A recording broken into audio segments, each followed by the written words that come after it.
By now, you've probably heard my Magic Wand story. It's a brand that's been part of my personal journey for more than 20 years. But no matter how many times I sing Magic Wand's praises, I'll never be able to fully capture the story of this incredible brand. Well, now journalist and author Kate Sloan just completed a limited audio series documenting the history and impact that Magic Wand has created over the last 56 years. It's called Making Magic. And the series chronicles Magic Wand's incredible brand story through interviews with nearly 40 experts, performers, business owners, educators, and fans. So I got a sneak preview of this series, and what I loved is that Kate weaves together snippets from all their interviews into this amazing story arc. She covers Magic Wand's journey from appliance store massager to its legendary influence on culture and sexual independence, and it's all just fascinating. The first episodes of Making Magic are available now at makingmagicseries.com or on all popular podcast platforms. Just search for Making Magic or visit makingmagicseries.com today. You're listening to Sex with Emily. I'm Dr. Emily, and I'm here to help you prioritize your pleasure and liberate the conversations around sex. We are celebrating my 15th anniversary of the podcast here at Sex with Emily. So on this episode, I talked to 3 of my earliest co-hosts and colleagues, and now very dear friends from Sex with Emily over the last 15 years, Dr. Drew Pinsky, Menace, and Anderson. It was fun to reminisce with each of them and talk about what's changed since I started in 2005, where we're at now, and what hasn't changed. I mean, we still have a long way to go until we've got a bottle of lube on every nightstand, am I right? First, we talked to Anderson, who is the engineer on Loveline, but we got really close when we used to tape Sex with Emily after hours, and I remember recording and all the madness that came with it. We talk about how much we miss our banter, even if Anderson gets a little inappropriate at times, and also hear all about the movie he has out on Amazon Prime right now. Then I chat with Menace, who's recording from his closet, now that COVID has him stuck at home, and we hear about all the radio work he's doing and the love advice he's taken with him since the show. Then stick around because Dr. Drew and I talk about the history of Loveline, what it really means to be attracted to someone, and how do you actually make relationships work. We get into his thoughts on COVID, vaccines, and how long we're going to be stuck wearing these masks. All this and more. You can find me at all platforms at Sex with Emily. Be sure to listen and like and subscribe and share with your lovers and friends. Stick around. My wife and I, we don't have anything in common, but we do hate things together. One of my very first hand jobs, my leg kicked violently. You look up an STD online, you Google it. I'm now an expert in chlamydia. You're not. Look into his eyes. They're the eyes of a man obsessed by sex. Eyes that mock our sacred institutions. Bedroom eyes, they call them in a bygone day. Anderson Cowan was a radio engineer working at K-Rock FM during Loveline. So he had been there for 17 years. And I met him because I started co-hosting Loveline, and we just had a great banter. Em was going to get a dog. Rescue she had a dog. Right. Oscar was his name. Mm-hmm. Right? I don't even remember. Yeah. And she was on camera for some reason, I guess promoting dog adoption. And they came out to present Oscar to Emily. I never met him before until that moment. Never met him. And this is going to be her dog, actually, like her vet friend. I've been set you up FaceTiming with them, right? Yeah. She's all excited. As the dog is being handed to you, Oscar reaches out and grabs the nose of, was it the host of the show? His Plastic assistant. surgery needed to be done. Yep. Yeah. Grabbed her nose, latched on. Oh, her. Went, Yeah. It was a her. I didn't know that. It was the assistant Tim. And so anyway, I didn't adopt that dog. So that dog didn't go home with Emily because she likes her nose too much. He hosts several podcasts such as The After Disaster, The Film Vault, and Cinematics. He also makes films under his company Cold Cockle Productions. His movie Groupers is available on Amazon Prime, and he has a YouTube channel in development. You can find him on Twitter and Instagram at Anderson Cowan. Hi, Anderson. What is up, Em? It's so good to see you. It really is good to see you. It's funny because I think about you all the time, but I don't realize how much I actually miss you until I see you. That's how I felt when I saw you. I screamed. I was like, Anderson. It's occurred to me on more than one occasion that you took a lot of risks associating yourself with me because I'm a bit of a live wire and I do push a lot of buttons and I am a bit of a liability. So I know that some of your producers in the past have kind of had off-air conversations with you. Like, I know you and Anderson are friends, but some of the things he says on our show just aren't our brand. And I don't know if it's really wise. So I appreciate you standing by me. I do. Of course. I love you. We probably just edited it out. You did. You used to stop, and like you had one producer who actually stopped the show. Like, and we were recording. Like, we weren't even live, and she's like, "Sorry, we have to stop." And she had a little talking to with me about how I can't say. Do you remember what you said? It was about a presidential debate involving Hillary Clinton, and Donald Trump. And I suggested that a spoof porn would be pretty entertaining. And then I think I was putting words in his mouth to say to her, and Madison was not happy. She was very, very. And then there's the whole discussion that we had about uncircumcised penises, and that really went wrong for your show. Not so much me, because I got up and left, but then I guess that the phone calls and emails continued about my attitude towards circumcision. So. Oh my God, Anderson, that's so funny. Okay, so Groupers, your film. Now that it's on Amazon Prime. Listen to me. Adam Carolla has watched it, and you know my relationship with him is very prickly, right? I can't believe you got him to watch it and have you on the show. Yeah, he watched it and he had me on the show. He gave it a good review, and my good friend M. And I've said this before. All the years that I spent on Loveline and all the different people that I worked with on that show, all the revolving door of co-hosts and screeners and stuff, you were the most supportive, and we just clicked better than anybody else that I worked with on Loveline. You were a terrible influence in encouraging me to steal from the company's office supplies reserved. You felt bad printing your script, and I said printing like multiple scripts there. K-Rock is going to be okay if you print your script. I wasn't saying steal stuff. They might come back. It was like midnight, and I'm like, you can print your script, but I also told you we would sit outside to talk, and I said, go for it. You will make it happen. Like, just keep going with it. You were there, yeah. You were. I was chewing your ear about, bending your ear about all the rewrites I was doing. You were right there in the trenches once again when I was really, bringing this thing together. And now it's all done. It's cooked. I feel like a little red hen. You got to watch the movie. It's available on Amazon Prime now. It is a polarizing movie, and it's about homophobia. And what the gist of it is, we learn that she's a grad student, so she's like in her mid to early 20s, and she goes to a bar and she kidnaps these two high school homophobic jocks, and they think they're gonna have a threesome with her, but she overpowers them with a taser, and a whole bunch of stuff happens. And she gets them back to the house, to an abandoned house, and she strings them up at the bottom of an empty pool, and they come to, and she says, "Here's the deal. You two think that homosexuality is a choice, and you're always giving my little brother shit, saying that you think it's a choice. Why would you choose to be gay? Well, you get to prove your theory. You guys don't get out of here until you're gay for each other." And they have to become gay for each other in the bottom of the pool. And that's the jumping off point. And then the rest of the movie happens. I think it's brilliant. I love you, Anderson Cowan. Thank you for being here. Thank you for having me. Thank you for having me, Em. I miss you so much. Next, we have Menace. Menace and I go way back. I mean, Menace, I met in 2006. I'd gotten a live radio show, and he was assigned to my show. At the time, Menace was an up-and-coming, struggling radio DJ sleeping on the floor at the radio station. So, who better to host a nighttime sex show than Menace? He went on to be my co-host for years on Sex with Emily. A memory just came into my head right now, and I've never shared this than talking about it. One of my very first hand jobs where I came to, completion. Right. My leg kicked violently. Menace is currently known for The Woody Show. It's a morning show which you can find syndicated all over the country right now and in Canada.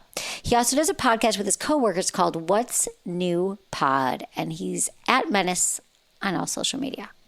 I'm here with Menace. What is up, Emily? The man by what? He doesn't need any other name. It's like Madonna. Yeah, true. Menace. Just a single name. I know I've asked you this before, but now we haven't been doing the show together probably in about 3 years consistently. I have no sense of time. What have you taken from it? What have you learned over the 15 years, like in your relationship? I have this line that I got from you, and I do quote you on the radio with it. I say communication is the lubrication. That's absolutely true, because if you're just not communicating at all, nothing happens. You waste so much time. We always talked about wasting time.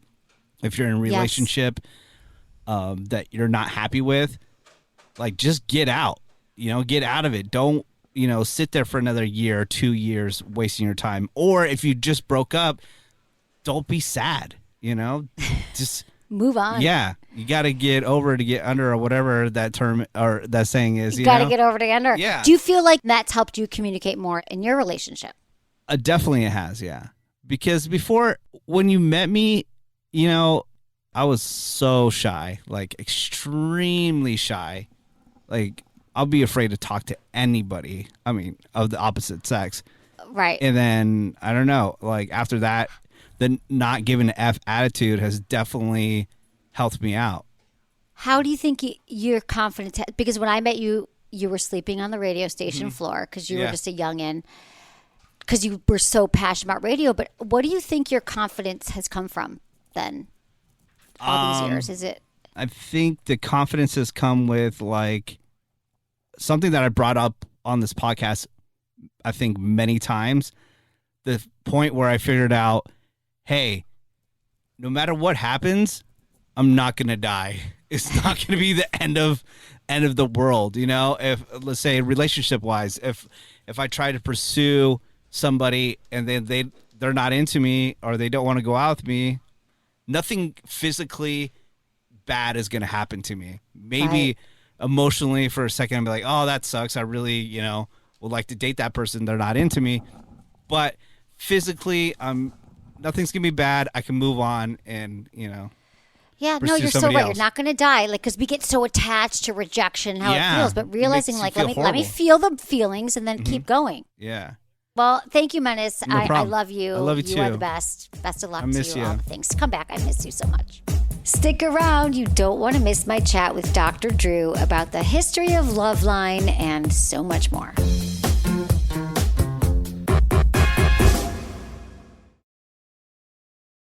SENS today and use code Emily. Reminiscing about the last 15 years at Sex with Emily, and people always say, oh, what's the highlight, or what do you remember? And I always think one of the highlights and honors was being chosen as the guest co-host on Loveline and getting to sit next to Dr. Drew Pinsky. And it's interesting because when I was starting Sex with Emily in 2005, everyone's like, oh, well, is it like Loveline? And Loveline had already been around that time for, I guess 20 years. And it was pretty amazing because there wasn't a lot of people talking about sex. And then to get to sit there was just an incredible experience, an opportunity. Right now, you can check out all of his podcasts and shows at drdrew.com. Subscribe to the Dr. Drew After Dark podcast on your mom's house YouTube channel, and get the Adam and Drew Show on iTunes. And catch up with your questions live streaming on Dose of Dr. Drew at drdrew.tv. And don't forget to get up to the minute news and special report on Fox LA Live at 7 p.m. 5 days a week with Alex Michelson. All right, enjoy the interview. Drew. Emily. Dr. Drew Pinsky, good to see you. Good to see you too. I'm excited to talk to you. What's going on? Tell me. Congratulations.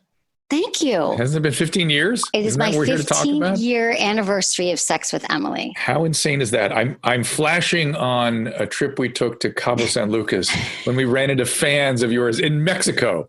And the show was probably like 7 or 8 years old then, right? Yeah, it's true. And Drew, I was flashing on Mexico too, thinking we need to do that again. Well, that too, we talk about that all the time, but just that I thought, well, Drew's obviously best known for Loveline. And I love that you remember that like one person came up to me, but everyone, this happened in Laguna Beach too. People stop in their cars. They literally, Dr. Drew. And then they're like, we love you. And then I would started polling people because it was like an event. I was like, how do you know Drew? They're like, oh, Teen Mom was my favorite. Oh, Celebrity Rehab. Right. You've done, I like the impromptu poll, Emily. Well, I do. I'm like, well, how does everyone? You became like a reporter. You're like, exactly where did you? I just wanted to know. I was like, how do all these people from all different walks of life and all different like genders and all different places? I was like, how? And you've done so much. But I was reminiscing too over this 15 years as I've been doing, because the podcast started 15 years ago, and then when I did meet you, I moved here in 2012. Yeah. And I had that incredible opportunity to join Loveline as a guest co-host, and it was great. But it was like, can you imagine like the intimidation too? Because that was like the only place that people had there'd been a show about sex and talking about sex. True. And then to meet you, who I'd been following and listening to Loveline, and it was just such an honor. It was such a high point of my career. Like I think about that as being like, wow, I don't even think we talked much the first few months because I was like, what can I say that Drew can't? You say? fit right in. Don't be silly. If you were anxious, it did not come across. Well, I was just chill. I didn't want to get in your way and be like, Dr. Drew, how can I?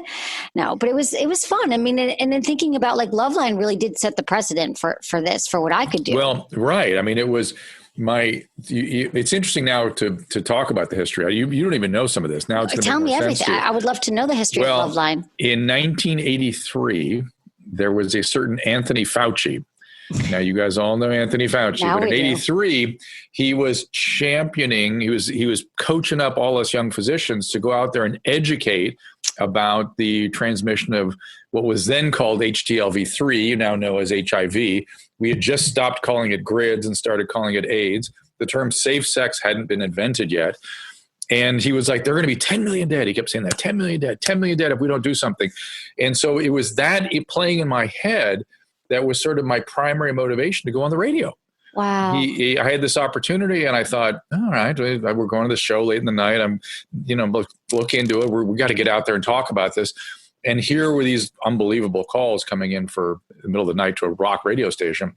And I thought, oh my God, they're coming here for health information. I've got to keep coming back. And they didn't know, they'd never heard of HIV or HTLV3, or the most they were preoccupied with was herpes. All the other sexually transmitted diseases were veiled under this term called venereal diseases. And they all had Latin names. We called back in the 70s, we called yeast infections moniliasis. Everything had a bizarre name, so people wouldn't dare think about doing things that expose them to these horrific sounding illnesses that, by the way, through human history were fatal. They had potential to be fatal, at least. I mean, if you had a urinary tract infection in the 15th century, you could die. If you developed gonorrhea, you'd get pelvic inflammatory disease, you would die. If you develop prostatitis from your non-gonococcal urethritis, you could end up permanently impaired or even dead and septic. So people, when people think about the social mores around sexuality, for me, it was all very biological. It's like, of course, you understand, you're a parent and you know these incredible drives these young kids are having. You're going to tell those kids, that's going to kill you if you do it. And they were right for literally for thousands of years. Yeah. Whenever people like compare humans to bonobo monkeys, the first thing I say is bonobos don't get sexually transmitted diseases. Right. So they don't get them. So they don't have the consequences from sexuality that humans have.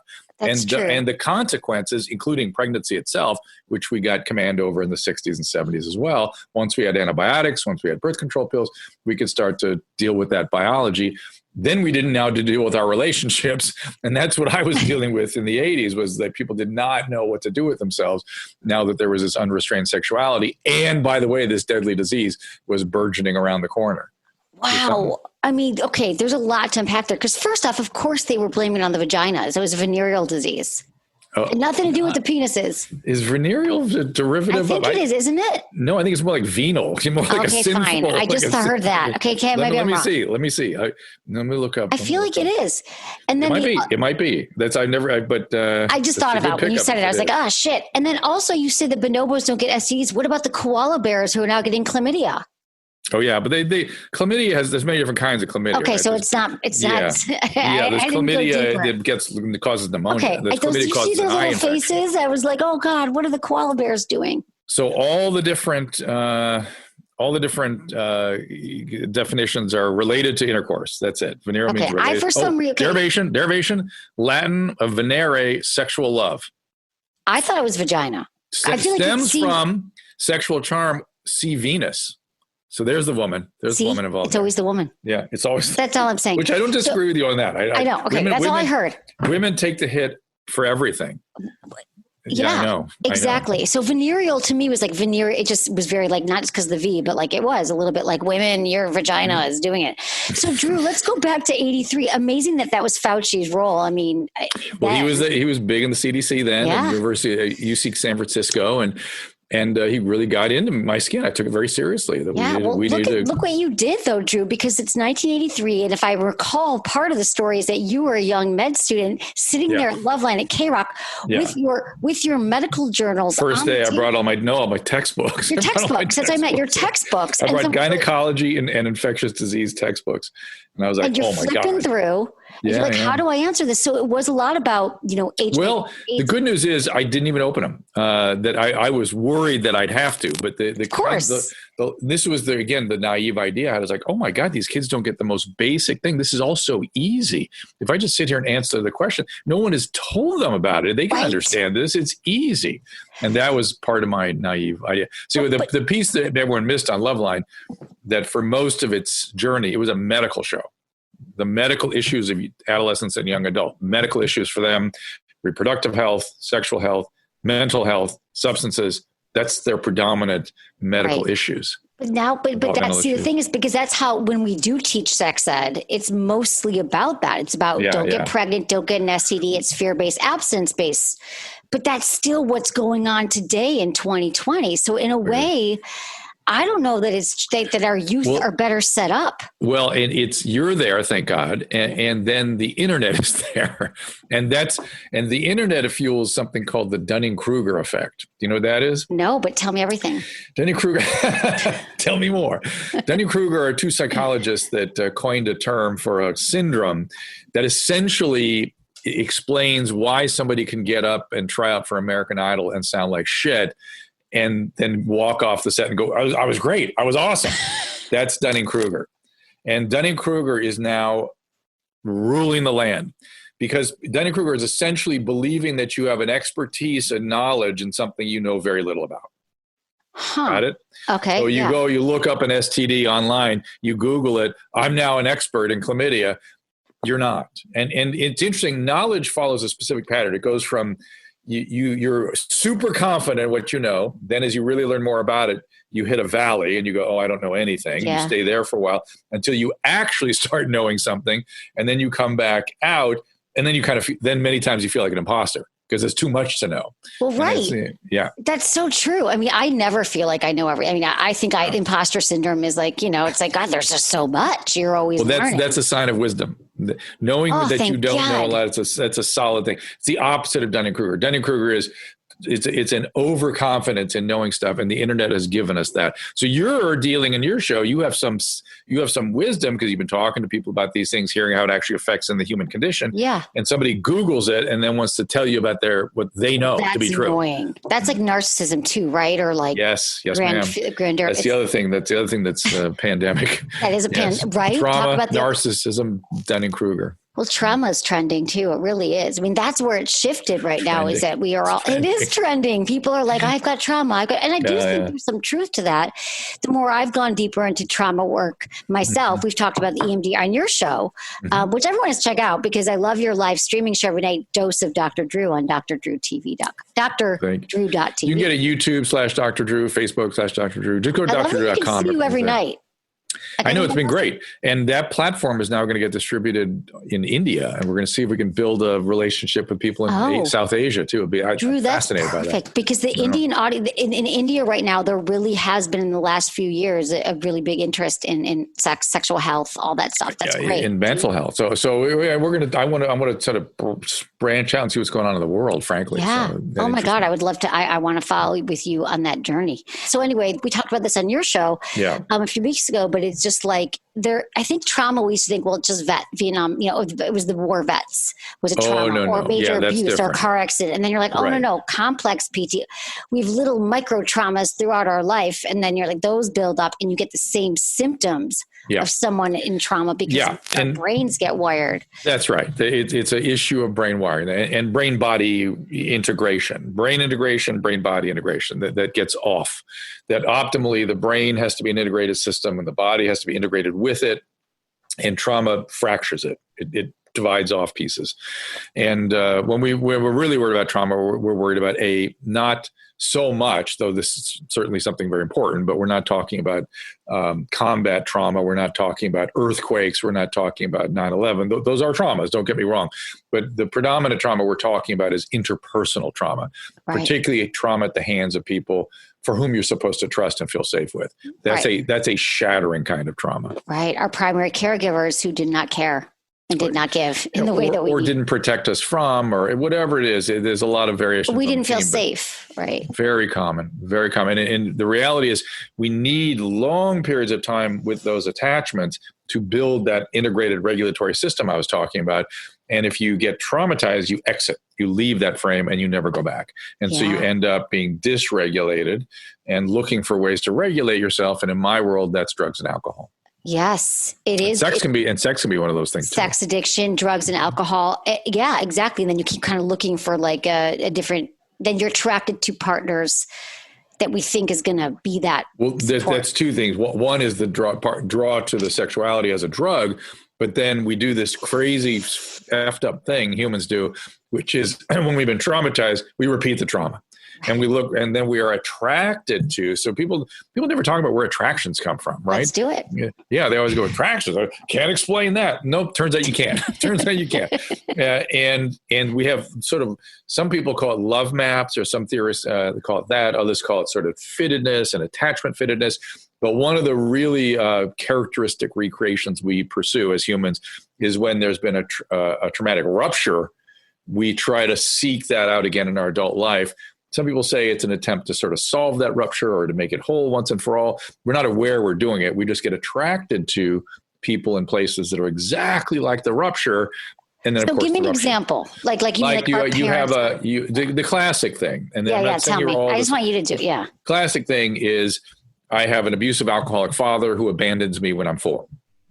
Then magically, I'm now a 20-year-old female, and I keep dating the same kind of guy. I keep doing it. This last one, I swear to you, he never drank. He told me there was no alcoholism in his family, and he would looking for a firm commitment. That was everything to him. And a year later, he was drinking, and he left me. Here's what the thing about attractions: we are perfect instruments. And if you have that pattern, and you've done it 2 or 3 times, and you're attracted to somebody, I don't care what package they come in, they will be that person again until you do some trauma work, until you sort of reintegrate stuff. As you would say, their picker's broken. Picker's broken. I love that, Drew. Yeah, like I said, it's true though. Like, and we're like, what is it? And that's that kind of the going deeper into that. How is all this going on in COVID? What are you finding? Well, I'm finding that in COVID, people are they're still finding ways to have sex. Of course. There are people like they're going to concerts in whatever state they live in. People are still concerts. Well, yeah, did you see something in the news? There's some crowded. There was some concert, like who was it? The Chainsaws or something? Oh, yeah. I don't know. I saw things like that. But people, the dating apps are flourishing right now. Oh, interesting. Because what I love is that now they have like video chat on all the apps. And so now I think always made sense. Smart. Yeah, because why would you don't want to go across town, and you used to have to be going on a date with someone. You're like, oh God, I met you in person. So that's happening. And what I also love is that's happening is that people are taking more courtships back. So people are actually taking time to get to know someone because that's very positive. I've always been saying this for years, that we need to call it something other than courtship, because somehow that's some sort of antiquated. And even the term dating is antiquated. But yes, we need some sort of evaluative process. We need a new word. Some sort of time for evaluation. I know millennials got to come up with it. Or they'll do it. Let's ask your kids. But the other thing is that in this courtship process, now it's like people never wanted to talk about, like, have you been tested? What's your STDs? And I think now we're like, have you been COVID tested? And have you been STD tested? Like, let's just add, will you wear a mask? It's all sort of sexual if you want. I wondered if I haven't had enough conversation with people in the age of COVID to find this, and you tell me if this is true. If the more chronic STDs have now diminished in their importance because of COVID. You know what I'm saying? There's like a hierarchy. Somebody to go, I've had herpes, I take whatever, and I've suppressed it. Is that a concern to you? Like, do you have COVID? That's what I'm saying. Do you have HIV? Do you have COVID? Let's talk about important things. I'm wondering if that's happening out there. I noticed there's that series, Work in Progress, where that was sort of portrayed in one of the relationships in that series. And I thought, oh, that's interesting. I'm watching Indian Matchmaker. I've heard it's amazing. Tell me. I haven't seen it. You have to see it. You have to see it first. I wouldn't call it amazing. I would just call it intriguing. Because why? 90 Day Fiancé is amazing. Indian Matchmaker is intriguing. Amazing because do you think that we should be in arranged marriages? Well, that's what it sort of proposes. But it has a wrinkle to it. It proposes that a quote love marriage and a quote arranged marriage are just two sides of the same coin. And there was just some data out today. I think it came out in Newsweek that it was some public article I read on the web that said that process is more important in relationship happiness than individual characteristics. Isn't that interesting? I saw that too. Yeah, it was about the relationship itself is its own. Yeah. So let me a way to say that. They didn't say it in the article. I've heard it before said this way, and I've remembered it for years because I thought it was something to it.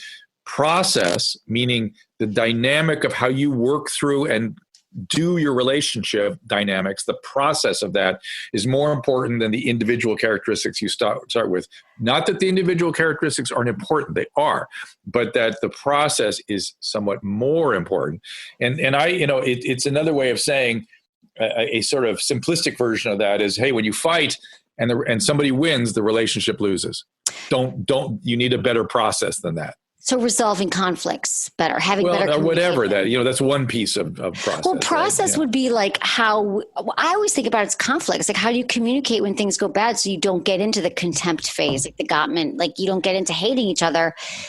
What's your process for dealing with who's taking out the trash, how you're raising kids? Exactly. And how do you reach a consensus and how do you express and receive love? I mean, that's ultimately what that is. The love languages. Yeah. So and you've just quoted three different theories there: the Gottman, the love language, and you said even another one there. And those are people who have struggled with this. Those are ways of trying to help you understand how to do that. This is why I try to think through, we're always coming up with ways to help people. It's like, is there some, like, maybe it's a dating app and you take the love language quiz, you look at your trauma history, like that you have a battery of tests to figure out. No. Because this is the one thing because you get together and then this is one of the reasons I was thinking about the Indian Matchmaker. Tell me. This is going to pay off in a second. People love it. Yeah. Which is that this is going to be so. I'm going to go down a zigzaggy road. I can follow. So the dating apps have always been trying to figure that out, right? They've been trying to come up with the ultimate test. Then they keep finding out the same thing. You can't predict it. There's so many things that go on between people when they meet. Our bodies communicate in literally hundreds of millions of units of some sort of back and forth that we are just not aware of. Right. So when somebody says they have chemistry, we don't even know what the hell we're really talking about. And no one's been able to really nail that down in any meaningful way. I just look at it as two bodies in space that have a fittedness associated with certain kinds of attractions that fit with their traumas and fit with their love mats and fit with all these things. But it's something far more. It's something far, when you really have that kind of chemistry, it's something far more. And so the reason I was thinking of it, and I'm not advocating any of what I'm about to say, the Indian Matchmaker tries to figure out ways to. She's not explicit about it during the series, but I know this is what she's doing. She's trying to increase the probability that happens. And she does it through these kinds of matching systems and goes into astrology and tries to match them. And she went to a guy, and this intrigued the hell out of me, who was a, quote, face reader. Oh. Do these faces go together? Will this face be attracted to this face? I thought, that is fascinating that there's somebody that thinks, first of all, that thinks they can do that. And secondly, he read the faces of all the people that were characters on the show that we had come to know by watching the show. And he was spot on with everybody. Oh, spot on. And I thought, wow, isn't that interesting? So I want to look at that. There's some facial features, there's body features, there's all these biological elements going that we just well beyond our ability to predict at this point. Well, and that's why, by the way, therapy has to be done in person because it's bodies exchanging information in space. But it's something more. It's something more. There's something more that's exchanged between bodies and space that we don't understand yet. No, we don't. But then for some reason, when you said this, my mind, because chemistry, we try to explain it. Like some people, like Helen Fisher described it as like the stages of attraction, right? There's like the lust phase. I know. But what I think what saved my head explode is going back to the study of the process, right? It's actually about a process of couples coming together. It's about their relationship. That's the chemistry part. Like all of my stuff and all of your stuff and whatever we creates a third entity. And that third entity is your relationship. Right. And then absolutely. that is what so even if their faces match, I don't know how far along the episode's gone. And like, do we know that all this stuff that they created, that then you got to sort out what that makes? Because I might be a great match with someone, or I might not be, but they go with someone else who's similar to me. They have their chemistry, literally it's chemistry. That makes so much sense. And again, people have been trying to make something of the pheromones and make something of symmetry. And we try to make something of everything, and it all probably applies. But it's a large, understanding biology as I do, it's a bigger kind of thing. It is. That's why it comes back to to doing your work in therapy and having better communication skills. So when these things come up, you have words to put around it and say now that's the process, right? Then now you're talking about the process piece, which is where the happiness comes in, theoretically. Because if you're super attracted and there's a trauma in the past that, is fueling that attraction, even if it isn't a reenactment, let's say it's somebody, I always tell people, don't go for people that you're super attracted to if you're somebody that tends to reenact, because a super deep lightning bolt attraction is definitely a trauma reenactment. But a mild attraction, you can kind of work through that sometimes, or a moderate attraction even. And if you have a process, that can really work. So you know who told me that? Wait a minute. Who? Florence Henderson's husband, 30 years ago on Loveline. He was there with Florence Henderson. He was a from therapist. the Brady Bunch. Florence Henderson was on the Brady Bunch. Mom of the Blade. I'm pretty sure it was Florence Henderson. It wasn't Shirley Jones. It was Florence Henderson. And she was sitting there, and they were talking about this issue, and he just go, if you have process, that'll get you through it. And and it just stayed with me. It was 30 years ago. That's amazing to me. Yeah. So, what you've often said too is that like that person that you just feel the fireworks with, and it's be careful. Walk the other way. Well, not necessarily. I mean, if your pattern is the guys that you're super attracted to are, why do I keep getting attracted to that kind of guy? Because you're a perfect instrument. So next time it happens, don't give into it. But if you're not a trauma survivor and you're sort of, it's interesting. People that don't have much psychopathology or trauma in childhood don't get those super intense attractions very much. Right. It's excessive, right? It's an excess. It can be excess because we're trying to fill a hole. Yeah. There you go. Fill my love tank. It's empty. Can you just make me feel good? And most people me saying that would go, oh, no, I felt that when I was 15. I would have this crush. Yeah. When you're 15. Right. That's normal. A couple rounds of that is normal in your late teens, but then it kind of tends to But if it still happens, this is why it's like the self-awareness of all of this. So like, I want to go back to just real quick to Loveline, because I just find it so fascinating, Drew, because in me looking back 15 years and now for you, it's 40 seconds. Oh my God. Dude, so long. I'm just trying to understand because it started with HIV, then it started with helping people understand, health issues. But at the end of the day, that's 3 decades. How? Because in some ways, I think in the 15 years, what's changed, what Mike would say is porn's readily available since 2007 in the smartphones. Mm-hmm. So not only did we have no information, now we have misinformation that porn, people think that's real sex. And that's how it should happen. We have distortions. Yes. We have distortions, and we have excessive stimulation at critical developmental ages where we don't fully understand yet what that's going to do. Right. So then there's that. There's still a lot of penis questions. There's still a lot of orgasm questions. Always the penis questions. Always the orgasm question. Always. But I'm wondering, what else? What did you see change? If you had to just say, in those decades, it went from naive biology, which was misunderstood, to trauma.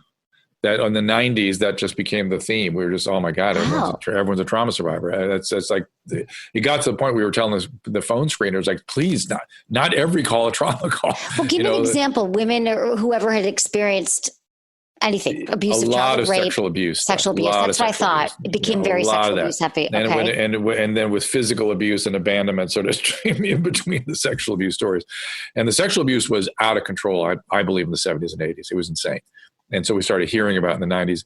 And then we started hearing about the substances. And that is one of the consequences of trauma, right? Well, the pills was the late phase of that. Right. It was sort of more alcohol, polysubstance for a lot of years. And then it became the pills. Okay. So that was really the evolution. And do you think that we're better set up? I mean, what's your hope for this? Like, what do you, what do you think? Well, what do you think? You were there during those latter years. Yeah. I feel like it was a lot of penis. It was a lot of erectile dysfunction. At the end, I know there was the young guys who were in their late teens, early 20s who they would get obsessed with a partner. A lot of that stuff. A lot of that couldn't get out of it. I don't hear that as much. I think that's settling a little bit. I think. Yeah, I don't hear it as much, but I feel like it was a lot of and also how do we keep it interesting? How do we spice it up? That's later, right? That's in marriages and long-term relationships and stuff, right? But I hear people in their 20s. I'm living with my boyfriend. It's been 6 months. We're having sex all the time. I'm 25. What do I do? Oof. And they used to, or they still are, and she's not into it. They're not into it because I believe that we move in with each other and we think it's going to still be so amazing. But the ingredients that are necessary to keep arousal is variety, spontaneity, communication. And if you are just like, you're leaving the bathroom open, everything's the same. Yeah. That's not hot. Yeah, it definitely it erodes. Things erode. It does erode. So that's, I don't know how much there's more porn reliance, like I said. Interesting. Is that helping or hurting? No, hurting. Well, what's How funny? about, are couples using much of it? But that's where I see the positive. So what I think is the positive of porn is when couples use it together and let's find this. I find this hot. Do you find this hot? Like, let's use this as an aid to arousal. Mm-hmm. But where the problems are is, Drew, tell me, I want to ask your thing of this. I feel that when we would hear about erectile dysfunction a lot, it was mostly in older men. It was like 40s, 50s. It wasn't a 22-year-old. Yes, it was. It was biological in those age groups, right? I don't remember hearing from men in their 20s and 30s. They had PE, premature ejaculation. Well, now, Drew, in the last year, it's funny because I can actually track in the last year and a half, all these young guys, erectile dysfunction, can't stay hard, can't get hard, porn. Right. So now there's been, and everyone's like, I don't want to blame porn. Well, there was recent studies that say, yeah, absolutely. Because because if that's how you are wiring yourself to be attracted to that, and you have to keep elevating and exposing yourself to more intense content, that's your habit. That's going to impact it. Because I was like, absolutely. Are we more anxious? Like, why are men experiencing it? So that's true too. Maybe more anxious, more and less able to be intimate. Maybe intimacy disorders. But I do think porn is a big issue. I do this show, Dr. After Dark, where we take. Tell me. It's a show over at your mom's house, and me and Christina P, the comedian, we do this every week, and we take a lot of voice messages and videos and things, and we do. And these are, I guess, same kind of questions come as this. And I've been hearing a bit about that too. And it is always porn. And some of it, I can't say it's one specific thing about the porn either. Sometimes I think it's, oh my God, we exposed these males for, 11 years of age, and it burned out their arousal systems at a young age or something. So they can't get as aroused later. Something about that early exposure overdid it. Or they're actively overdoing it now, and they need, as you said, they have to step up the intensity of what they're looking at. And the real world just can't do that in the real world, Or the other thing is they're compulsively doing this, and they just ain't got no more chi. They're just tapped nothing out. left. Yeah, they're tapped out. I'm out. And by the way, I've seen that one a lot. Tell that they're saying that they're like, I'm masturbating 6 times a day. Is that a problem, Dr. Drew? And then why am I having difficulty performing with my girlfriend? Because okay, why don't we knock it down to once and see what happens? Right, exactly. That's exactly it. Because they're just like, and then in this same study, again, these are people who answered a porn study, but they were saying that they're just not turned on by their partners anymore. But I think you can get it back. You just, again, it's like your habits. It's so easy just to go on, watch the porn, but to be like, you know what, right now I'm feeling this urge. Maybe I'll choose to turn towards my partner and see what I can do there rather than rely on the porn. But and again, we're mostly talking about men in this complaint, aren't we? Women, yeah. Women too. Okay. No, I'm not hearing it from women. Not hearing it from women. No, I'm hearing it from men, young men. So I'm wondering if we've because men are so visual. I wonder if they have literally visual expectations of their female partner that just not in reality. No, and they didn't even know this thing was possible. But now that they had to keep escalating their arousal, they're like, well, she didn't, we had sex and she didn't show up with 6 friends and all this stuff didn't happen. So that is the problem. But so let's talk about in the 90s, for example, there wasn't, I guess it's always variations. People were 2000s. People were still they were still having problems like keeping up attraction, keeping up fire. But not in this way now. Not as bad. Yeah. Can you imagine 22 and you can't? Yeah, that's bizarre. That's bizarre. And in the past, the issue was that there was sort of disorders of intimacy getting in the way. People remember all that? Yes. They weren't comfortable close. They were anxious close. They couldn't sustain close. They had a lot of stuff going on in closeness. That was the big problem back in the 90s and even into the 2000s.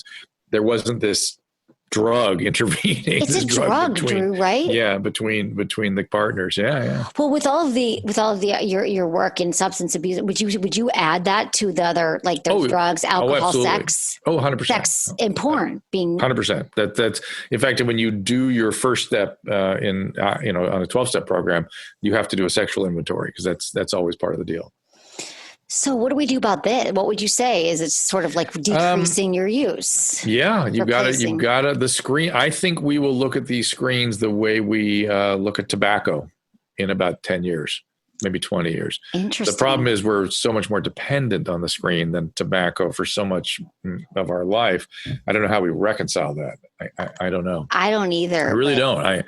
Do I need to know what's happening every 2 seconds on my phone? And I don't want to be accused of saying that porn's bad or that people shouldn't use it. We're not at all. We're just saying that it's having an effect on functioning, and we'd like to see that. It's awareness. I'm so like, I'm not the one who's like, don't do this and don't. I'm the last person people I want to come to feel like she's going to judge me. Not at all. Right. That's why people have the information just to know. Well, like, and that we're finding this now. It's again like if you were saying, should I drink alcohol? Should I smoke pot? I go, what's your family history? You have any trauma? Just assess yourself. And I'm not saying, hey, don't do that. I'm saying, well, if you start doing it and you feel a little momentum, maybe that's the time to get it under control before it's out of control. Right. Stick around after this word from our sponsors for more of my interview with Dr. Drew Pinsky.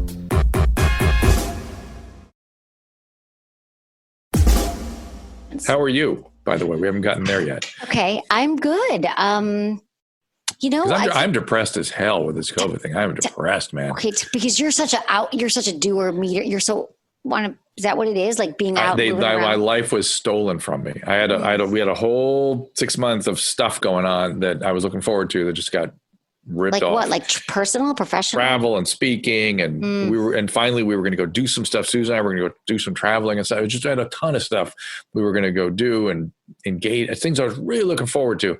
Yeah. And just, sorry, you're going to be broadcasting in your basement for the next. Is that where you are now? Because you look amazing. It's just sort of this used to be the kids' playroom. And so I felt like throughout this whole pandemic, I felt like I was the French resistance broadcasting out of the basement, just trying to give some information to people, make myself useful. I felt useless. I know. And I noticed, I really knew I was depressed when, because I have low self-esteem, I do this thing where I beat myself up all the time. Wow. And I have like no income all of a sudden, and I needed new car tires. I'm like, you don't deserve car tires. You're going to drive these tires until you're riding on the rims, which I did. And then I still had trouble. I had trouble like just going to get the tires. And one day I was like, I need some tires. What am I doing? What? I went and I got them. No problem. And I thought, I was so depressed. I couldn't initiate anything. Wow. I couldn't get anything done. Right. I wasn't sad. I wasn't aware that I just knew I wasn't right for sure. Yeah. And I thought, oh boy, that's a sign that things were not right. That is a sign. The executive functioning of being able to decide what's important, what's not. Decision making and initiating behavior, both signs of depression. So yes, absolutely. I mean, what have you done for that? I mean, yeah, same. But I think that's I always have. That's your baseline. That's my baseline. Like to me, this is like, okay, fine. Shit's not going to work out the way it's supposed to. I'm fine. This is tell me something something that give me some new information.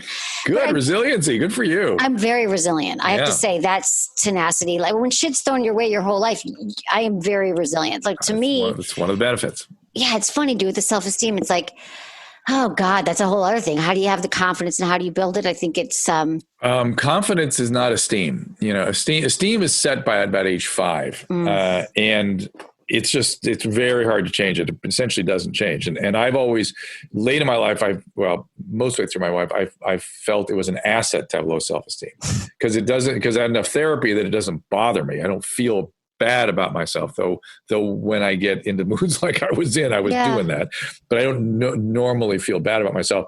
But because I have low self-esteem, I assume if something happens in my life, it's my fault. Yeah. So I better take an inventory, figure out what's going on, and figure out what I can do. I take responsibility for it, that kind of thing. And that's a healthy way to approach that. That is really that's all healthy. You can control is stuff in Absolutely. you. But just even well, first of all, just saying that it's a low self-esteem, it's a negative self-talk. I do the same thing, as you know. Like everything's my fault. I beat myself up. I'm not like angry at the world and blaming everyone else. I'm like, This must be my problem. What did I do again? That's right. Which I guess that's, to know it's good. It's good until you beat yourself up. So like I said, I was punishing myself by risking my life on bald tires. But you said you beat yourself up as part of your baseline, and I actually don't do that. I don't do that. Okay. Well, you're lucky. You're better. So how are you? Than I. So no, I'm good. Okay. So to now be honest, I asked you how you are and talked about myself. No, but Drew, thank you for sharing that. That is very real, and I think that helps people. Like, just they think you're a doctor. Drew's always fine. I'm a sex expert. I'm having a great relationship and crazy sex. No sex since COVID. Oh, brutal. Well, once. No. Good thing you have that closet of toys. I've got a lot of toys. No, I did have sex once, but whatever, one time. Here's the thing. For me, I think what's been good about it, it's been hard. I love people. Like I love being around my team and my friends. Me too. Me too. That's been very hard. And at home, I didn't even have a desk here. I was like, my home will be a sanctuary. It will not be a place for work. So that's really, and doing the radio show every night. I love being on the radio. The energy of it. I'm like, now I get why Drew did it every night. Yeah. And so that's been hard. But what's been good for me is that it's forced to slow down. Like I can't be running around and doing appointments. I can't distract myself and going to stores. And so what I've been able to do is really able to look at my work and my people around me. And we were able to like restructure my entire team and actually bring in people who have done the jobs before. We were just at a place that I was like in this, I was way busy and understaffed. So I didn't have the right support, and my executive functioning is not my strong suit ever. So I wasn't a great manager. I was managing like 7 people. And I remember. It wasn't good. I remember. I mean, so that was hard, but now I've gotten in some really great people and advisors and people so I can actually slow down and make decisions based on, just what the reality is and what I actually want to do. But I'm fucking over it. I want to go to Mexico with you and Susan. Yeah. So you like to, I get it. So you're okay, you're better, but you like to move around. Yeah. And I'm still doing therapy every week. And be around people. I want to be around people. And what I've realized are the people that I like, who you want to see and who you don't want to see. Yeah. Like who are the real people. Like I miss like seeing you and Susan, even if it's on my Dr. Drew mug. But I miss you guys. Like even in seeing you now, this is why I know I love you. I love our friendship and our connection. I mean, I didn't see anyone the first year I was on Sirius. It was a lot. How it was too much. So now who do I want to see? Who's important to me? Who's not? But no, I'm ready to get out and see the world.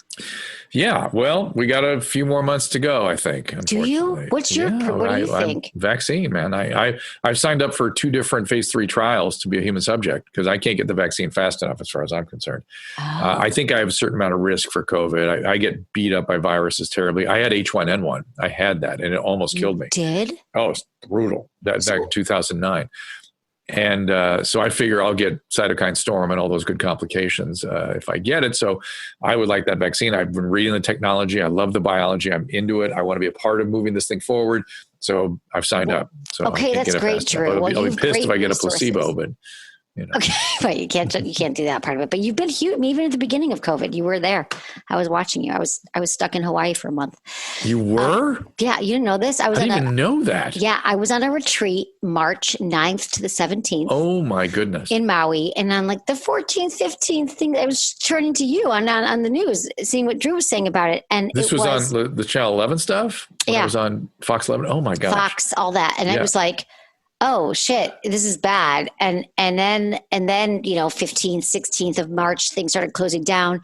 Oh. And then my team was like, don't come back. Like, you don't need to. It's really, LA is really scary. And then I was like, okay. So then were you in an Airbnb or something? Or yeah. Then I moved, I was on a retreat, and then I moved to an Airbnb.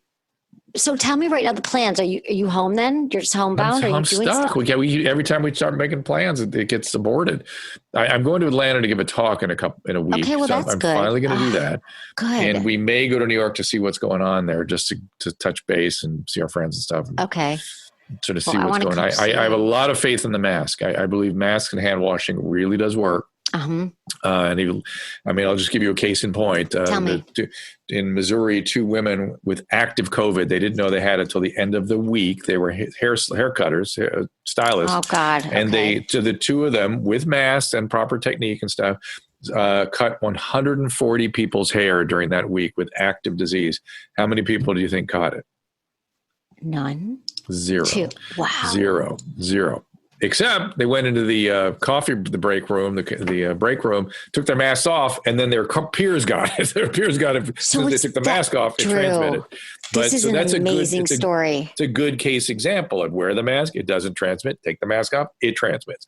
So, it's essentially almost a double-blinded study, Wow. I just knew that it was none because I could tell the way you set it up, but that's... Yeah, and that's pretty impressive. And so I'm not saying that it's 0 with mask, but it's really pretty good. And so I wish people wouldn't I deeply understand the feeling of not wanting to be muzzled and the government overreach, and they've been up your ass with everything. And they have been. But don't draw the line at the mask. It's exactly the wrong place to draw the line. Draw the line at gatherings of 10 people. Go have 20 people gather and wear masks. And express your civil disobedience that way.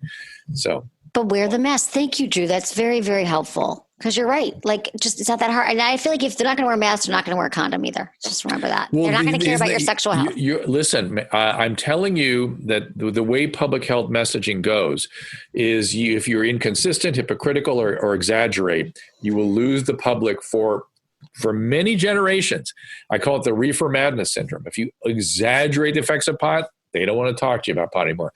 Back in the HIV epidemic, we were exaggerating the risks. It's kind of known. I remember. I grew up. Right? I was like, oh God. Yeah, you don't have sex with whoever you have sex with. You're not just having sex with them. You're having sex with everybody they ever had sex with. Remember that aphorism? Yeah, and it's not just straight people, gay people. It's everybody. You're going to get it. You're going to get it. We just chanted about it. We exaggerated it because we were convinced there were going to be 10 million dead, and we didn't want that to happen. But because we exaggerated, you can't get somebody to wear a condom today. That is that's the legacy of us exaggerating. Wow. And so now here in COVID, we have just confused, distorted, messed up health messaging. Wear a mask. Don't wear a mask. Mask is the worst thing. Mask is the best thing. You can isolate in place unless you're on a demonstration. Then you can gather by the tens of thousands. But it's your First Amendment, except if it's religious. Then we're not going to protect your religious rights. We're only going to protect your. I mean, it's just so confusing. It's such a mess. And it's no wonder that people just go, I'm out. Stop. Right. I can't trust anything they say. And that's a fault of their communication and also their knowledge base. They claim to be following science. They're not. These leaders aren't used to making risk reward decisions. The physicians do that. We know that when we make an aggressive treatment in one direction, we're going to cause untoward consequences in another. So here we are now with all the mental health stuff going out of control, depression, anxiety, developmental issues in adolescence, substance use out of control, opiate overdoses spiking again, alcoholism going I was going to ask you about out of control. And they believe now, and the other thing, people were delaying coming in for their medical treatment. So now they're coming in with greater complications and overwhelming the hospitals. When you hear a hospital is overwhelmed, it's not COVID. It's the delayed medical treatments that we normally were treating that people waited to come in, now are coming in sick. So I read an article yesterday that said the deaths from delay in treatment, mental health consequences, substance is going to far exceed COVID deaths. That's the current prediction. So. True. So, and then you're probably seeing this too. There is a rise in mental health issues for sure. Wild. And we don't yet even know the 8 to 15-year-old age group what the full effect is going to be, because those kids are traumatized by this. They are. Their friends are in the room looking at porn. That's how I picture it. But they probably are. It's probably going to make that problem 10 times worse. Yeah, because their parents are like, great. I mean, all my friends are like, yeah, my kid's on the screen 12 hours a day. Like, I can't anymore. They're like, I got to figure out my life. Drew, how much longer? Because I want to know how many masks I need to. Are we going to be wearing masks for another year? Well, I kind of hope that we will adopt masks the way many of the Asian countries have, that if we get in the least bit ill with any kind of anything, we will all wear masks. I'm not saying the well people have to wear masks, but I'm hoping we'll adopt masks for illness if we're going to go out in the world. That would be nice. I will be wearing masks. It depends on what you do. If you go, I don't know how long the vaccine is going to take to work. My bet is it'll probably become available to healthcare providers in November and probably take 6 to 8 weeks to protect you before it's fully active. In the meantime, you're going to wear masks. And if you don't get the vaccine, you should wear the mask. So you're going to see masks for the rest of the year, probably. Well, not the rest of the year, probably well into the spring, probably, right? Just curious about that. Drew, this is so good. Wealth of information. I was 1,000% full ahead on the vaccine until I spoke to a peer yesterday on my stream. You can see it. Dr. Kelly Victory is a very good physician I spoke to on my stream. And she said, I'm 60, whatever, and I'm a risk factor, but I don't know. I'm a little nervous about, vaccines that haven't been a large track record on them. I think I'd rather just get the COVID. And I thought, that's interesting. That's interesting. Somebody who's treating it every day, she's an ER doctor, he feels that even in a modest risk category, that she is not afraid of it at all. She'd rather just get it than risk potential side effects from vaccine. It just sort of adjusted my thinking a little bit. I was like, here's somebody that sees it a lot, isn't afraid of it, would take that 1% risk of, or 4% risk of complications, as opposed to kind of an unknown risk of vaccines. I'll take the risk of the vaccine personally. I'll happily take that, because my assessment of the biology is that risk is very small, and my assessment of my own risk for the COVID is that I'm probably going to get some trouble. The H1N1 almost did me in. But that's not necessarily related to who you are, where you are now. If that was in 2009, to make that. I'm older, so it's going to be worse. And let me tell you, you're so healthy. Look at you. You look amazing. I know, but I've seen some terrible cases of coronavirus. Trust me. People that have the insulin resistance, hypertension, central obesity, phospholipid syndrome, all that stuff. You check those boxes, and you're over 70 or 75. It's brutal. It really is. Really brutal. Oh my goodness. I'm in the sort of intermediate zone where I'm, sort of controlled with the metabolic syndrome. I'm not yet 65, but I'm 60, so it's. We're going to get another mug for your 65th birthday. I hope not. I forbid to let her keep counting up. It's bad enough. I love you guys. Okay. Since this is the 15th year anniversary, if you could go back and give yourself some relationship sex advice, I know you've been married for over, how many years now? Is it 30? 30? 29, yeah. 29. What would you give yourself? 15 years ago. So that would make it like 2005, something like that. Yeah. Yeah. We were deep in the, adolescent child rearing stuff, and sports and this and that and the other thing. I would actually tell myself, you're going to love this. Maybe I didn't interview Susan. It's going to get, it's pretty good right now, but it's going to get better. The relationship part, because we were holding up a lot back then. I mean, triplets. And high school and private schools and football and baseball and ice skating and blah, blah, blah, blah, blah, blah, blah, and get into college and then Susan had perimenopause. Then you've heard me talk about this a lot. Yeah, let's talk about that. And it was untreated, and we weren't clear what was going on, and so she had limited interest in stuff, and that was kind of painful. It wasn't bad, but it wasn't as good as it is now. Right. You guys taught me about the bioidentical hormones. Yeah. You were like, this is what happens. So it was very helpful for me to learn that. I wasn't there yet, but now it's very helpful. Good. So good. It gets better, but it gets better. And because you guys have had, you learned to communicate about it too, but you're right. It does. And your kids, triplets, and they're not like passive children.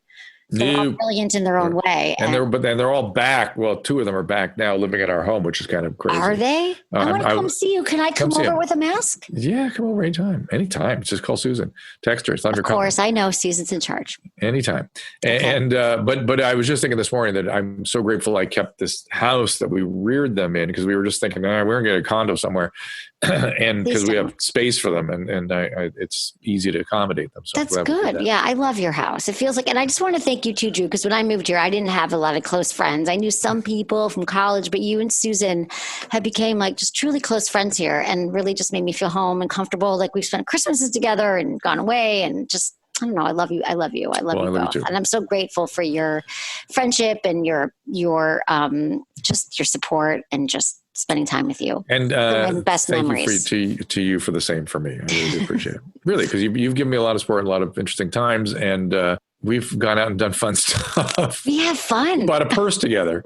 We did. I took you shopping. I'm like, this is the most expensive thing I bought, but I deserve it. Should I do it? And you're like, and then we talked about all my neuroses around that. And it's like, yeah, no, we go there.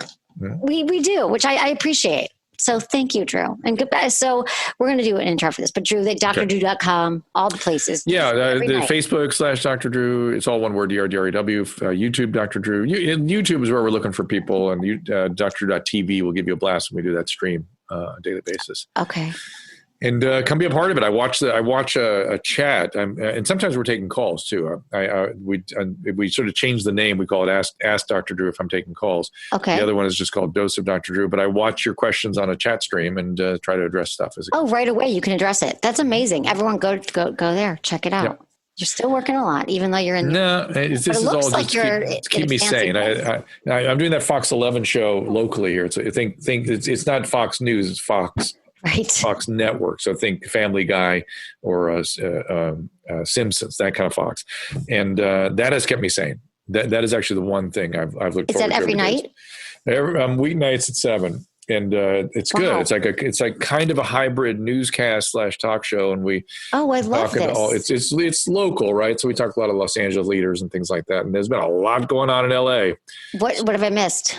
I don't turn my TV on. Well, I mean, the LA County Board of Supervisors and the sheriff are fighting, and there was these big demonstrations, and lots of cities had consequences from that in terms of how they managed it. And there's been a lot of stuff. There's a lot. Now, we've seen the paper, but now I'm going to watch you. I love watching you. I could watch you for hours. Thank you. Thank you, Dr. Drew. All right, Emily. See you soon. Okay. Thank you for listening to Sex with Emily, where we teach you how to make your pleasure a priority. You can find me online at sexwithemily.com and on Instagram, Twitter, and Facebook at Sex with Emily. Find me Monday through Friday, 5 to 7 p.m. Pacific on Sirius XM Stars for even more sex talk, calls, and interviews. Was it good for you? Email me, feedback@sexwithemily.com. And don't forget, share the love, like, subscribe, and share. Because if you enjoyed the show, your partner or lover or best friend will too.